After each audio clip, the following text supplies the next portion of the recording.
What is up, bros? Me Dash here, and today's video is all about the Monaghan, the Tier 6 USN destroyer that is currently in work in progress phase. So, things are subject to change and could easily change before this thing is released. This is a pretty awesome game we had in it the other day, and I'm actually really enjoying this ship. This ship may look very similar. It may look just like a Farragut. That's because it basically is a Tier 6 USN destroyer, the Farragut. This is the Tier 6 premium destroyer, the Monaghan. And it's very, very similar. It's going to play very similar. It's going to look very similar. You may think to yourself, man, I'm playing the Farragut. As you basically are. It's basically a C-Hull Farragut, and you're trading some good and some bad for this ship. So what you're going to get a lot of life. 16,000 life with Survivability Expert. 16,000 life, which is insanely high for this tier. I think you're only outdone by health, maybe with an Anshan, the Geta, the German Tier 6 destroyer, and the Egla, which is still currently, I think it's technically finished now, but the Egla. So one of the higher health pools you're going to get at Tier 6 in a destroyer. And on top of that, you're going to be USN destroyer, so your guns are going to be pretty solid. This is a C-Hull Farragut, so if you are normal to playing the Farragut, or used to playing the Farragut, most likely you're playing the B-Hull, which has 5 guns. This is a C-Hull, or this is technically like the more modern version of the ship. This is based off of the Monaghan, and so you're going to be running the C-Hull, which only has 4 guns. But one of the benefits of this ship is that it actually has a lower detection. The Farragut has a 6.6 kilometer detection. This has a 6.3. But again, you have a higher health pool. Lower detection, but your smoke is IJN smoke. So it lasts for about, I think, 37 seconds shorter than the normal Farragut smoke. And it goes down for 6 seconds. So the Farragut goes down for, I believe it's a 118, and it actually goes down for 26 seconds, lasts for 118. This smoke goes down for 20 seconds and lasts for 80 seconds. So this is just like if you ever played the Fubuki, it's IJN smoke. It's just like that. But still, this thing is extremely good. If you've ever played the Farragut, you will love this. And again, we got pretty lucky in this game, although we are bottom tier. We're not looking that way. But the DDs are a Farragut and a Hatsuharu, so we outspot the Farragut. And the Hatsuharu is actually not too much lower than us, and we're running our ranked captain we used in with the Farragut, which has radiolocation, which helps with those ships. And being at 6.3, you're on par with detection with the Fubuki, which is pretty nuts, honestly. I kind of find it funny that Wargaming continues to kind of pick on IGN DDs. Like, they honestly do. Like, every once in a while you see like some of the Pan Asian DDs are like, the detection is so low for this Torp only line. So but they keep pumping out other stuff that's still pretty low detection wise. So this is a perfect example of another one that kind of gets the pick on the destroyers. I think the Hatsuharu is really the only one at that tier that's gonna honestly out detect it. Off the top of my head, I can't remember what the Shinonome is, but I think it's pretty close to the Farragut, or the Fubuki. Too many destroyers in my head right now. So 6.3 is very competitive. You can even up tier relatively well. I mean, if you're going against a Benson or you're going against anything else in tier 7, especially tier 7, you are pretty competitive there. I mean, you outspot the Mahan, you outspot the Buis, the Sims, all that kind of stuff. So it gives you a good jump, and then having that bigger health pool is really nice. I think this thing will actually up tier better than the Farragut purely off the detection. And I even kind of wondered that I used the Farragut to get rank 1 when it was tier 6, and I wonder if I would have used this ship, and I think I might have. Even though you would have 1 less gun because of the C-Hull, so your damage output would be a little bit lower. Would have that lower detection, so you'd almost always get that jump on another enemy Farragut, and you'd have the health pool to kind of survive a little bit. So I think it'd kind of be worth it. And I think the ship would have been actually pretty solid. The downside is, though, having 4 versus the 5, and of course having the shorter smoke. I still find it to be very effective, but I do definitely notice it. That's one of the things I noticed right away. If you've ever played USN destroyers, you get very used to having a long smoke. It's almost 2 minutes of smoke without a mod, and that's a long time to kind of quote-unquote be safe. This I definitely did notice right away. I was like, man, these smokes are ending pretty quick. And right here, radiolocation is going to help me out and point out this destroyer. And if we can take out one right away, he played it right.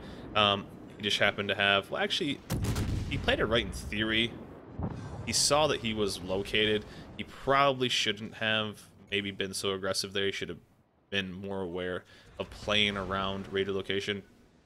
But again, radio location was it's been a while now. When this thing first came out, radio location was a big topic among CCs. If it was overpowered, underpowered, not worth it, worth it. And definitely in situations like that, it's good. But I still think the skill is very good in certain situations. But overall, I think it's not as overpowered, I think, as a lot of people kind of thought it would be. Again, the skill is very strong in certain situations. The less ship the enemy team is, especially when destroyers. It's basically a destroyer killing machine. So stuff can kind of find other destroyers. But let me know in the comments what you guys kind of think about radio location. Is it too strong? Still, are people still super mad about radio location? You know, in ranked season, basically you're always detected by it if you play destroyers. Competitive, I mean, I think we had 3 guys running radio location at all times. It's definitely good when stuff is less ships per team. But overall, I think it was kind of blown out of proportion a little bit. But I think it's still definitely... in most situations, in my opinion, radio location is very hard to take as a skill. You have to give up, honestly, a lot. Most situations, especially for USN Destroyer, you kind of have to give up 2 tier 3 skills because you don't really take like a second tier 4 skill. So it's kind of what you would give up to get that. To get radio location. I only have 1 captain with it. I seriously have 1 captain with this, and it's a Benson captain. So, but I think I have this. I think it's literally the only captain I have on him. So let me know in the comments below what you guys think about radio location. I think in the right spot it's very, very strong, but I think in most situations I wouldn't quite call it useless, but I just don't think you can get way more value out of other skills. So right there, though, we take out the Nagato on B cap, and their Roma is actually pushing in, being the beautiful tier 8 premium player of pushing into our entire team as they drag him basically away from A, and he will donate himself to the farm gods, and we're going to push in towards A because we know that Farragut took a bunch of damage because we did a bunch to him ourselves, and we're going to try to take out, since we took out his Hatsu, we're going to try to take him out as well. And looking back at this right now, I figured for some reason I thought I saw him laying smoke from right to left. For some reason I thought he would bail to the right. And looking back at it, it's just like, of course he went to the left. Why wouldn't he go? So I put Torps as if he was going to go to the right, as if he was going to back up. And honestly, I thought I would just catch him because he just kept firing. So I figured now he's going to get notified that I am pushing the cap because obviously the cap's getting stopped and nothing's spotted. And he starts to bail. For some reason, I thought he was going to go right, so I completely misjudged these Torps, and I don't know why I did it. So, of course, he stopped shooting. That means he's moving, and I figured he'd be right there. Just missed it, but right on his tail is my Duca division mate. Puts the first salvo in, takes a little bit of damage, because it's the Duca, and I figured he would get him. So next salvo is going to be in right there. Shot is in, Farragut's dead, and I'm the only DD left on this map, which is exactly what I wanted. And right now, we just get to start the farm, boys. Start the farm for the little old Monaghan. So what we're going to do, if you've ever played the Farragut, the guns seem to have crazy high alpha. I don't know what it is. It seems to have very consistent damage and very good damage for destroyers. So, and a decently high fire chance. This is the ship purely as it is. I don't have any extra flags on it. I don't have any extra buffs on it for like demo expert or anything like that. This is purely the ship, so nothing's gonna give me extra fire chance. So this is what you see is literally the ship. But I just find the damage on this, and the same as the Farragut, so consistent. Like no matter what, you're getting like almost 1200 a salvo, which is pretty solid with a 4-second reload. Very solid. Now right here, I didn't know if it was the Grasp Bay or the Belfast. The Belfast is in the smoke behind him, so I wasn't sure what to do, so I figured I'd start moving. I do have a little bit higher health pool, so I get to kind of be a little bit more greedy with this ship. And I figured it was the Belfast, but it ended up being the Grasp Bay, so I could have stayed in smoke. As you can see, it went away right away, and I'm no longer detected by a radar or sonar, so I could have stayed there. But anyways, I'll get some distance on that. The Belfast could have easily radared. I want to get away from those planes. And of course, we see a Arizona that's kind of hanging out there by himself. And if I can get a nice farm on him, we can do that. So I want to get this B cap though. We need to start getting that. Although we're up on ships, Belfast gets a gosh darn reset on me. Our Duca was killed in action, so it's a bummer. But ended up helping out with the destroyer. So my whole mission for the rest of this game, 1 is to control the caps. 2, spot ships is I'm trying to turn around, get some spots on that Belfast, and then start working some damage. So the Arizona's kind of working away. So my plan right now is to go towards C-cap, get some pressure over there. A 3-cap game is always really good. Right now, as you can see, our entire team has not moved past the 4 line. Everybody's chilling there. Literally 2, 3 ships, 4 ships on my team can't even hit anything besides the 1 Tirpitz North. So I am all up by myself. Luckily, their CV hadn't really done anything all game, so I wasn't super nervous. He really didn't show any kind of threat. And so we got that cap. We're spotting the guys over there. They're working the Belfast. They're working the Cleveland. Cleveland's went from full to about 13k. And look at this. A nice little Arizona starts to do a hard turn right, and back in he comes. So we're going to use our relatively stealthy 6.3 detection, 6.4 kilometer torps. And boom, he's going to be within torp range very shortly. So we're going to try to work him. He was a straight line sailing fool, so I thought all these would smash him. And so far we got 2 kills, 2 base defense, 2 solo caps, 4 fires, and almost 40,000 damage. Right there is a pretty good bottom tier 6 destroyer game. But this Arizona is going to help us buff that up a little bit. I wonder by how much, but nice little 57k. If we can get all of that, that'd be amazing.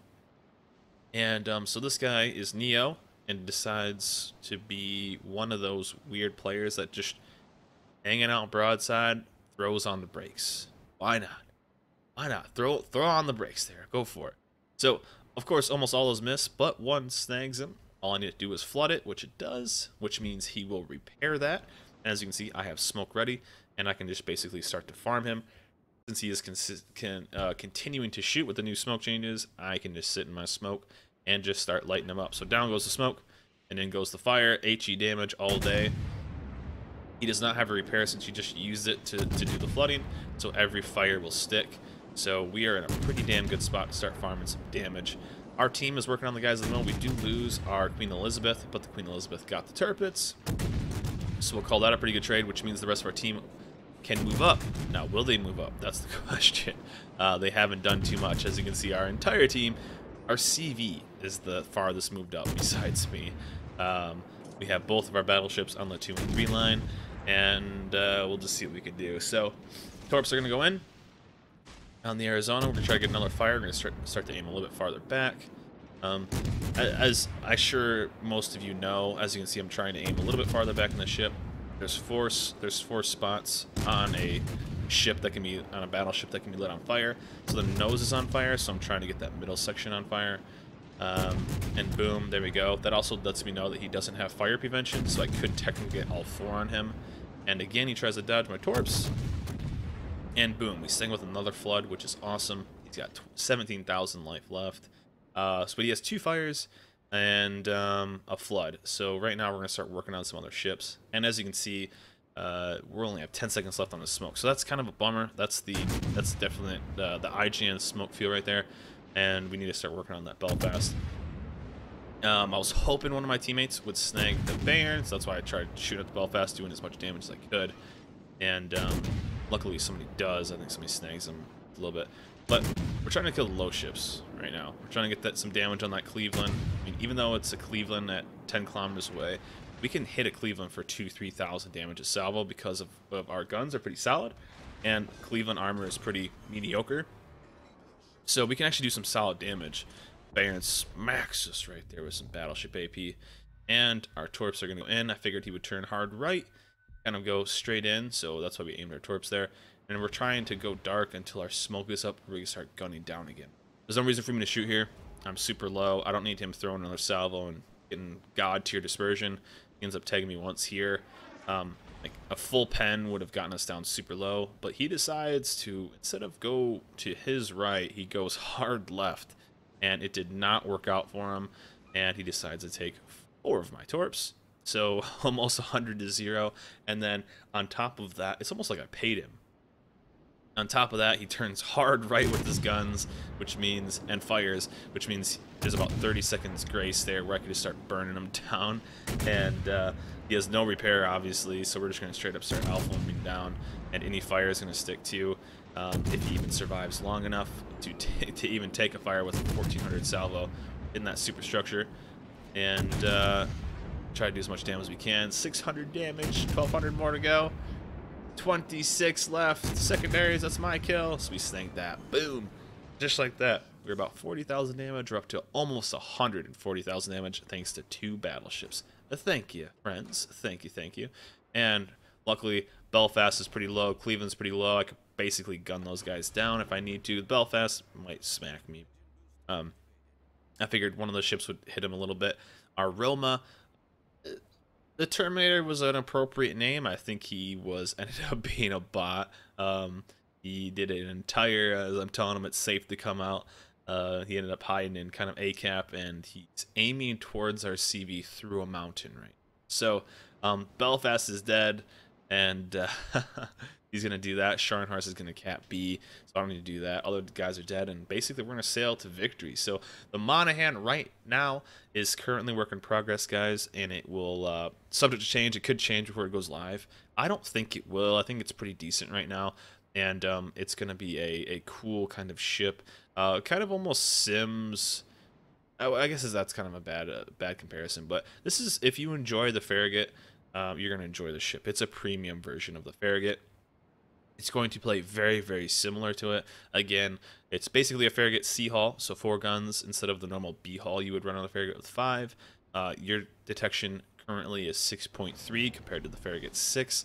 Same torps, but you run IJN smoke instead of the USN smoke, so that's a bit of a disadvantage, but to make up for it, you get about 2,400 more life compared to the Farragut. That's with Survivability Expert as well. So, overall, I really enjoyed the ship. I've played 2 games in this ship. This is the second one, and the first game was a last second win, which I will do another video on, so you guys can look forward to that. Yeah, the ship is fun. I really enjoy it. I think another good part too is Tier 6 is a blast to play, and there's a lot of really fun ships. It's also a tier that has been ranked season before, so that's always a good one to pick up. But again, like, maybe the Sims isn't quite your style. Maybe you don't like Tier 7 matchmaking. Maybe that's not your thing. Maybe the Sims torp's a little too slow. That tends to be one of the biggest knocks for that ship. But you want like a USN premium captain to work on destroyers. This is going to be perfect. It's fun to play. I love the Farragut. I like this ship, and I'm really, really excited for this. Again, I don't think they're going to change too much on this ship. I think it's basically good to go right now, and I think it's going to up tier pretty good, and I think overall will be a fun ship to play. But we're going to get this out. What do we have left? A minute 20 left. We're going to tick out, though, start heading towards it. I was hoping to get a little bit more damage and really kind of enjoy. Our CV got kind of picked on a little bit with the high tier. I mean, not much you can do against tier 8 ships. But our Scharnhorst is pushed in. Our Domo Origato Mr. Ribato is finally getting to B cap. Same with the other ship on our team. But hey, we'll take the victory. We'll take it, especially at bottom tier. Our division ended up getting 8. I had 4 kills. Our Duca had 2. Our Queen Elizabeth had 2. Ended up getting at bottom tier 8 of the 11 kills. So we'll definitely take that, and had fun doing it with some sick damage. Especially, I mean, that's a good damage game at any like high tier. So definitely at 6. So hope you guys enjoyed this video, and hope you guys are excited for the Monaghan when it comes to the game, because I know I am. So hope you guys enjoyed this video. Remember to like, subscribe. I'll see you guys next time.